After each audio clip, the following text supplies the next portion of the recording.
এরকম একটা কথা আপনি ভাবলেনই বা কি করে খুড়ি? আমার তো বিশ্বাসই হচ্ছে না আপনি আমাকে কখনো এভাবে কথাটা জিজ্ঞেস করতে পারেন। আমি কিন্তু কিচ্ছু বিশ্বাস করি না, আমি কিচ্ছু বিশ্বাস করি না। তবু আমি এটাও সত্যি যে আমি আমার মনের দ্বিধাটা রাখতে চাই না, তাই সব কথা বলে পরিষ্কার করে নিতে চাইছি।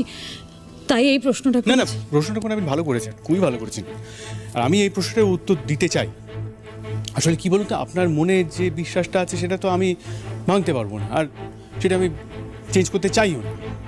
আর আপনি যেটা বিশ্বাস করে ভালো থাকতে চান সেটা করুন। I don't owe you an explanation really. আপনি এরকম করে কথা বলছেন কেন ঋদ্ধিমান বাবু? আমি তো একটা প্রশ্ন করেছি, আপনি তো রেগে যাচ্ছেন। রেগে তো যাচ্ছি না, আমি যেটা সোজা কথা সেটা সোজাভাবেই বলছি। আপনার যদি মনে কোনো ধোঁয়াশা থাকে আমার আর দুটিকে নিয়ে, আমাদের সম্পর্ক নিয়ে, তাহলে সেই ধোঁয়াশার মধ্যে আপনি ডুবে থাকুন। আর হ্যাঁ, আমাদের মধ্যে কিছু একটা আছে, সেটাই বিশ্বাস করুন। না, এটা হতে পারে না, আমি জানি। কেন হতে পারে? কারণ আমার মন বলছে আপনি আমাকে। আপনাকে কি আপনার মনের কথা শুনলে না আজ এই প্রশ্নটাই আমায় করতেন না, আপনার মনে কোনো ডাউট আসতো না, আর আমাকে এত কৈফিয়ত দিতে হতো না। তা আপনি তো আমাকে বিশ্বাসই করেন না, রাইট?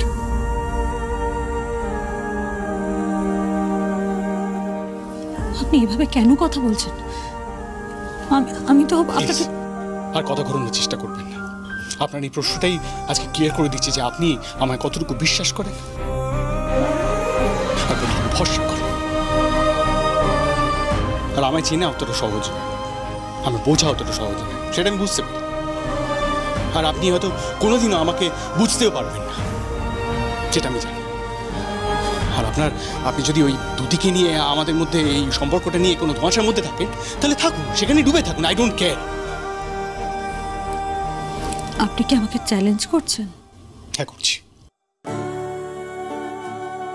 আর যত ইচ্ছে গোয়েন্দাগিরি করে নিন আপনি, কিন্তু আমার মনের কথা আপনি কোনোদিন বুঝবেন না। And it is my challenge. আপনাকে আমি একটা সোজা প্রশ্ন করেছিলাম, তার একটা সোজা উত্তর আপনি দিতে পারলেন না। না পারলাম, কারণ ফার্স্টলি আপনার প্রশ্নের উত্তর দিতে আমি বাধ্য নই। আর সেকেন্ডলি আমি এটা বুঝতে পারছি না যে আমি যদি দুটিকে নিয়ে একদিন বেরিয়ে যেতে আপনার প্রবলেমটা কোথায়? আপনার কি এসে যায়? আপনি এটা নিয়ে এত বাড়াবাড়ি করছেন কি? আমি বুঝতে পারছি না আসলে কি হচ্ছে বলুন তো। আপনি কি সামহাও সাডেনলি দুটিকে নিয়ে জেলাস ফিল করছেন? ব্যাপারটা কি? আপনার কোনো কথার উত্তর দিতেও আমি বাধ্য নই, আর আমি যদি দিও সেটা বোঝার ক্ষমতা আপনার নেই। তবে একটা কথা মাথায় রাখবেন, আপনি সবকিছু নিয়ে মজা করতে পারেন, কিন্তু এই বিষয়টা নিয়ে নয়।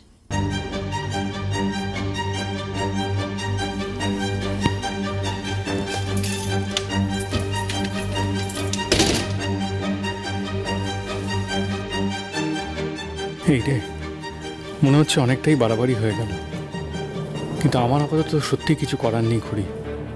আপনাকে সারপ্রাইজটা দিতে হলে আমাকে যে এখন চুপ করে থাকতেই হবে।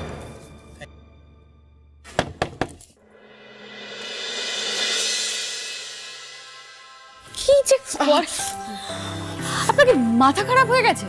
আপনি পাঁচের টপকে ঢুকতে গেছিলেন? আসলে আমি ভাবছিলাম আপনিও যখন পারেন আমিও নিশ্চয়ই পারবো, কিন্তু হলো না, সামলাতে না পেরে পড়ে গেলাম। আপনি আর আমি কি এক হলাম? আপনার মা আপনাকে ছোটবেলা থেকে ক্রিকেট অবধি খেলতে দেয়নি, আর আপনি পাঁচিল টপকাতে গেছিলেন, তারপর ভট্টাচার্য বাড়ি। সত্যি? আরে চেষ্টা না করলে শিখবো কিভাবে? শুনুন, এসব চেষ্টা ছোটবেলায় করতে হতো, বুড়ো বয়সে এসে চেষ্টা করতে গেলে এরকম হাত পা ছুড়ে বসে থাকতে হয়। দাঁড়ান, ওষুধ লাগিয়ে দিচ্ছি।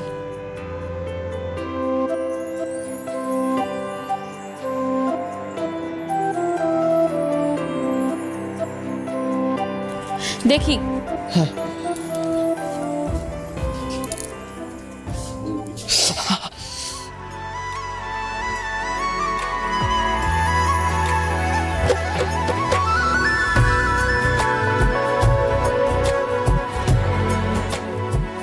আচ্ছা বনি, হচ্ছেটা কি, মানে প্ল্যানটা কি?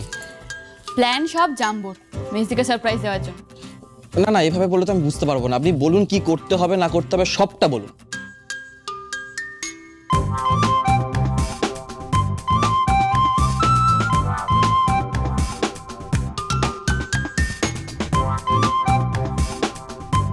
আরে এ তো দারুণ খাবার।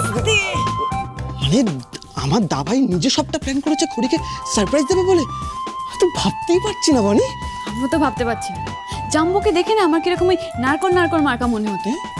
মানে মানে ওই নারকল যেরকম হয় না বাইরে থেকে একদম রাফ অ্যান্ড টাফ, কিন্তু ভিতরটা একদম নরম, কিন্তু এখন দেখছি জাম্বো একদম আউট অ্যান্ড আউট নারকলের শ্বাস, পুরোটাই একদম নরম। জাম্বো যে এতটা রোমান্টিক হতে পারে জাম্বোকে দেখে বোঝাই যায়নি। দাবাই তো বরাবরই এরকম।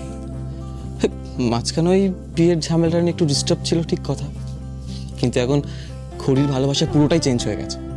দেখুন না, দাবাই এখন নিজে সবটা প্ল্যান করছে খড়িকে সারপ্রাইজ দেবে বলে। আমি তো ভেবেই আনন্দ হচ্ছে। শুধু আনন্দ পেলে হবে না কুণালবাবু, হেল্পও করতে হবে। আরে নিশ্চয়ই করবো, মানে ওই কারণেই তো এসেছি। চলুন, কি করতে হবে বল। এগুলো শিফট করতে হবে। আসুন আসুন আসুন।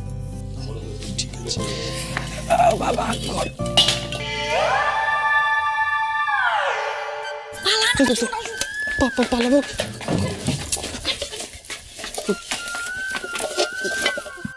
কে এত রাতে?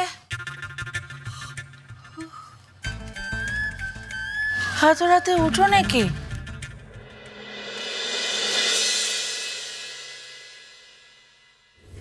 আপনি তো আমাকে এতবার ভুল বুঝেছেন। আমি অনিকেতকে নিয়ে কত ঝামেলা করেছি। আমি করেছি, আপনার সাথে এরকম আচরণ করেছি, আমি করিনি তো। আর আজ আমি একটা প্রশ্ন করেছি, সোজাভাবে সেই কথাটার উত্তরও দেওয়া গেল না। হ্যাঁ, আমি মানছি আমি ভুল করেছি, আমার ভুল, আমি ভুল করেছি, ভুল ভেবেছি। আপনি আমার ভুলটা একবার ভাঙিয়ে দেওয়ার চেষ্টা করবেন না?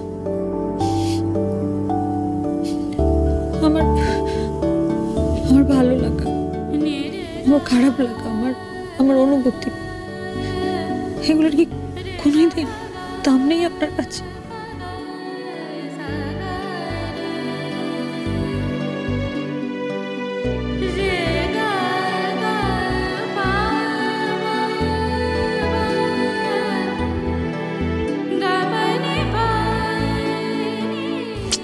অদ্ভুত ঝামেলা, সারপ্রাইজ দিতে গিয়ে নিজেই ফেসে গেলাম। এখন অভিমান করে এই রাত দুপুরে কোথায় গিয়ে বসে আছেন কে জানে। আমাকে ওনার মান ভাঙিয়ে নিয়ে আসতে হবে। মেয়েটাকে নিয়ে না কি করব, তারপরে তো আবার আরো বড় ঝামেলা। উনি এসে ব্যাগপত্র গুছিয়ে বলবেন যে আমি স্টোর রুমে গিয়ে থাকছি, হয়ে গেল। না, ব্যাপারটা অতদূর গড়ানোর আগে আমাকেই সামলাতে হবে।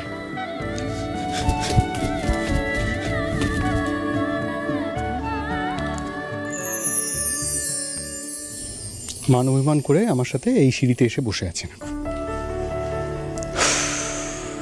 আপনাকে নিয়ে যে কি করব, মনের কথা শুনলেই আপনি সবটা বুঝতে পারতেন, কিন্তু না, মনের কথা তো আপনি শুনবেন না, খালি আমার সাথে ঝগড়া করবেন।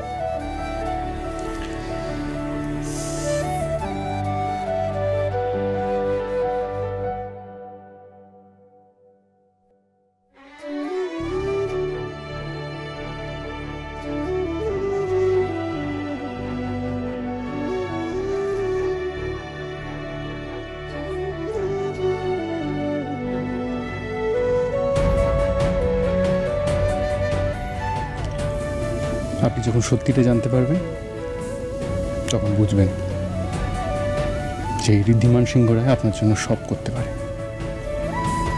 আর সে এমন কিছু করবে না যার জন্য আপনার কোনোদিন কষ্ট হয়। ঋদ্ধিমান সিংহ রায় একজনকেই ভালোবেসেছে, যার জন্য ভালোবাসার মানে বুঝেছে। আমার জীবনে একজনই প্রথম এবং শেষ ভালোবাসা। आधा तेरा